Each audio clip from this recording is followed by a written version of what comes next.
Yo, what's up guys, j'espère que vous allez bien. Bon, aujourd'hui, j'avais envie de vous montrer quelque chose que vous me demandez de temps en temps.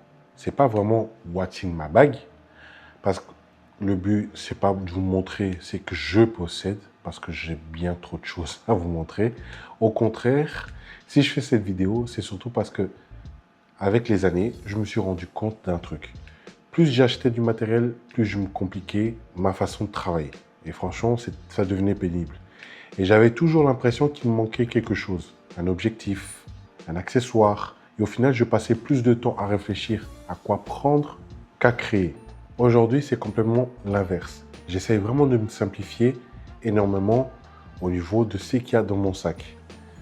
Je préfère avoir peu de matériel, mais du matériel que je connais par cœur et que j'utilise vraiment. Du coup, je me suis dit, ça peut être sympa de vous montrer ce qui m'accompagne quasiment à chaque sortie et surtout pourquoi ces objets sont toujours là jusqu'à aujourd'hui. Si quelque chose reste dans mon sac, c'est pas par hasard. C'est simplement parce que ça me facilite la vie. Alors, on va regarder ça ensemble.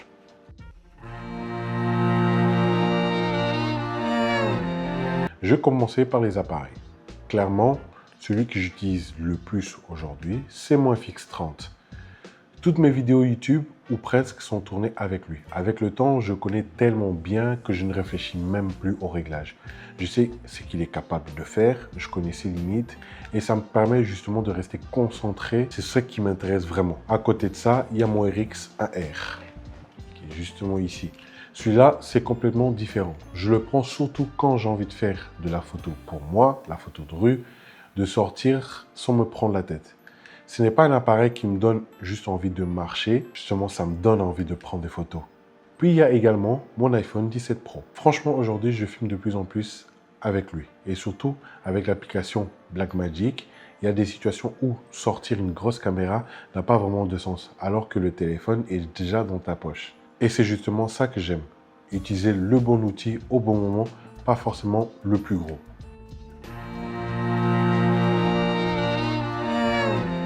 Au niveau des objectifs, je me suis aussi énormément simplifié la vie. Premièrement, il y a mon 24-50. C'est clairement celui qui passe le plus de temps sur mon FX30. Si je devais partir avec un seul objectif, ça serait probablement celui-là. Il couvre la majeure partie de ce que je fais. J'ai presque jamais besoin de le changer. J'ai aussi le 11 mm. Celui-là, je le sors surtout quand j'ai besoin d'un plan beaucoup plus large et quand je veux donner une autre sensation à l'image. Et puis, il y a mon mon C50 qui est justement en train de filmer. C'est l'ancienne version, donc c'est pas la dernière version 2. Je sais qu'il n'est pas parfait, mais justement, j'aime son côté compact. Quand j'ai vraiment envie de voyager léger, il est toujours agréable d'avoir ça dans son sac. Au final, je pourrais avoir beaucoup plus d'objectifs. C'est que j'ai. Mais honnêtement, ces trois-là couvrent déjà quasi tout ce que je fais. Et c'est exactement cette philosophie que j'essaie d'avoir aujourd'hui. Arrêter d'accumuler, utiliser vraiment et surtout les connaître parfaitement.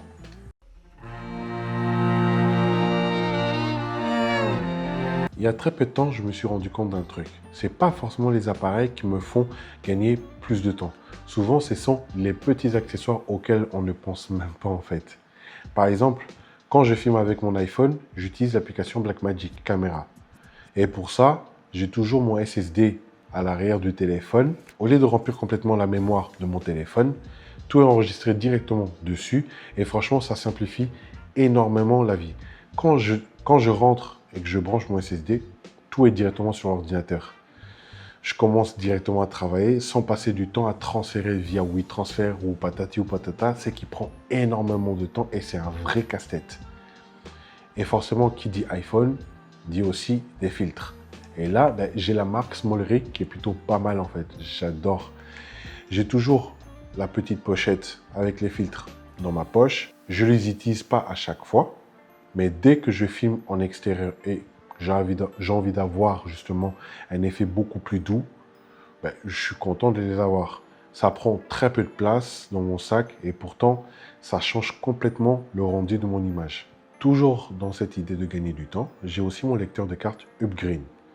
C'est tout bête, mais c'est le genre de choses que j'utilise quasiment à chaque tournage ou même quand je prends des photos.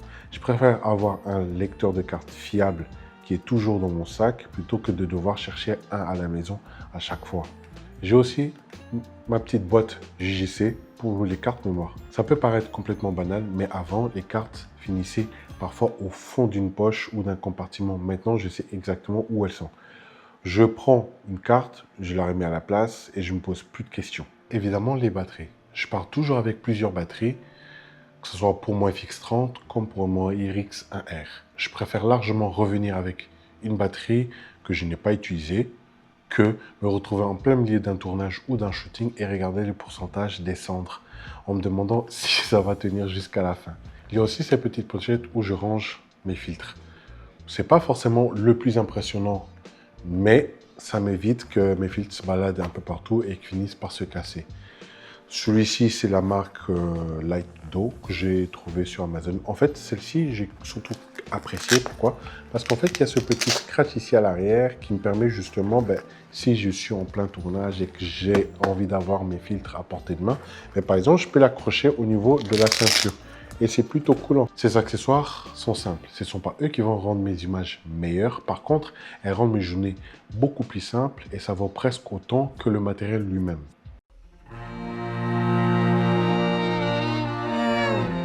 S'il y a bien une chose que j'essaye de ne jamais négliger, c'est le son. On peut accepter une image moins parfaite. Par contre, si le son est mauvais, c'est beaucoup plus compliqué de rester dans une vidéo. Du coup, j'ai quasiment toujours avec moi mon DJI Mac Mini, qui est justement en train de me filmer, qui est ce modèle-ci. Bon, celui-là, je pense pas. Oh, quoique, il va être connecté. Bon, il est connecté. Donc, si vous m'entendez là, voilà avec le genre de micro que je fonctionne. Donc, on va comme laisser ça là et j'espère que celui-ci est toujours connecté. Oui, toujours connecté parce que une fois j'ai quand même un bug assez bizarre en retirant les deux en même temps. Enfin, soit. J'aime surtout son côté compact. Je le mets dans mon sac, j'y n'y pense plus et je sais que si j'ai besoin d'enregistrer quelque chose assez rapidement, il est là. C'est le genre d'accessoire qui me fait gagner énormément de temps et qui m'évite de me compliquer la vie. Là, vous constatez la qualité et je pense qu'il y a même un concert juste à côté.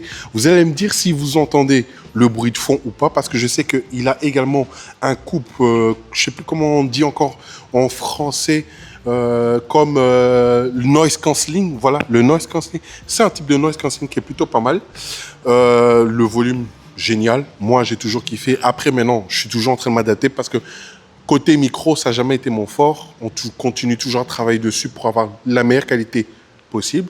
Vous allez me dire ce que vous en pensez. Moi, je kiffe et c'est devenu clairement mon indispensable.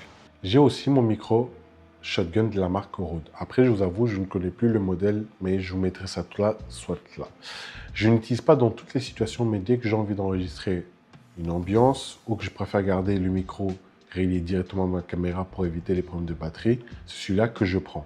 Là encore, ce n'est pas une question d'avoir le plus de matériel possible, mais simplement d'avoir ce qu'il faut quand j'en ai besoin. Comme vous constatez, la qualité, je vous laisse me dire ce que vous en pensez de la qualité. En tout cas, moi, je sais que ça m'a servi énormément de fois avant que je me chope le DJI et franchement, j'ai toujours kiffé et je me suis dit pourquoi ne pas continuer à l'utiliser au lieu de passer sur d'autres modèles, même si effectivement d'autres modèles qui ont meilleure qualité et qui sont meilleurs que celui-là, c'est que je conçois. Moi, c'est mon préféré. L'usage, je suis parfait, je suis satisfait. Et franchement, en plus avec ce petit... coupe-vent, je crois, non? Coupe-vent, ouais, voilà, c'est ça, c'est coupe-vent. Franchement, qu'est-ce que toi, t'en penserais? Parce que moi, je kiffe. Parce que je sais que toi, tu as plus ou moins le même modèle. Ouais. Tu en penses quoi? Moi, j'ai le même modèle. J'avoue que je l'ai utilisé aussi l'année dernière quand j'étais à Berlin. Et franchement, j'ai plutôt bien kiffé. Le son sortait bien.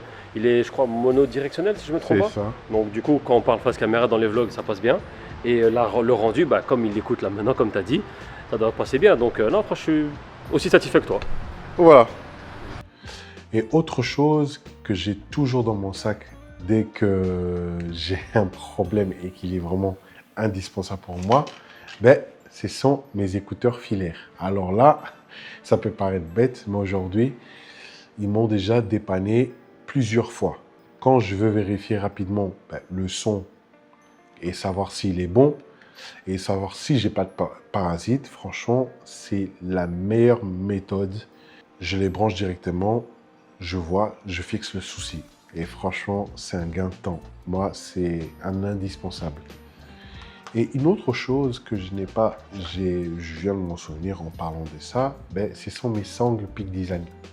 Je pourrais très bien sortir sans, mais dès que je marche un peu plus longtemps et que je garde l'appareil autour du cou pendant plusieurs heures, je suis bien content de les avoir, ceux-là.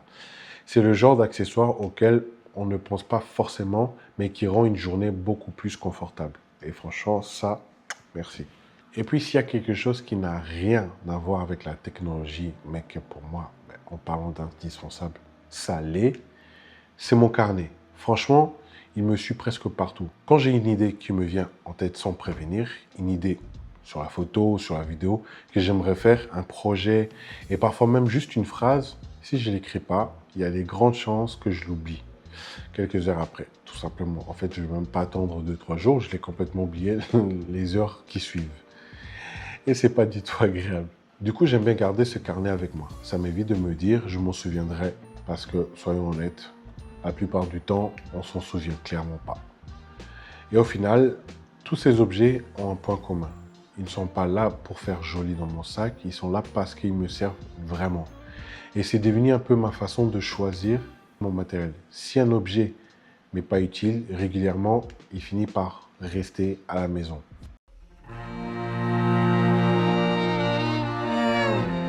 Le dernier objet que j'avais envie de vous parler, ce sont les Meta Ray-Ban. Et pour les attentifs, vous aurez remarqué qu'entre le début de ma vidéo et ici, ça a justement changé. Ça fait pas très longtemps que je les ai, donc je suis encore en train de les découvrir. Je n'ai pas encore assez de recul pour dire si c'est un indispensable ou ça va complètement changer ma façon de travailler. Par contre, il y a quelque chose que j'aime vraiment avec ces lunettes, ce sont les behind the scenes. Quand je fais une séance photo ou que je tourne une vidéo, je n'ai pas forcément envie de sortir une deuxième caméra pour filmer les coulisses. Avec les Meta, c'est beaucoup plus simple. J'appuie juste sur le bouton et ça enregistre. Et je peux continuer à faire ce que je fais sans casser l'ambiance. Je les utilise aussi parfois simplement pour écouter de la musique. Par exemple, là, quand j'appuie, vous allez entendre quelque chose. Ou juste répondre à un appel quand je suis dehors. Je suis encore en train de voir jusqu'où elles peuvent vraiment m'être utiles. Pour l'instant, elles ont gagné leur place dans mon sac. D'ailleurs, si ça vous intéresse, dites-moi en commentaire. Je pourrais peut-être faire une vidéo dédiée aux Meta après plusieurs semaines ou plusieurs mois d'utilisation avec des points que j'aime et ceux que j'aime moins. Et surtout les situations où je trouve qu'elles sont vachement utiles.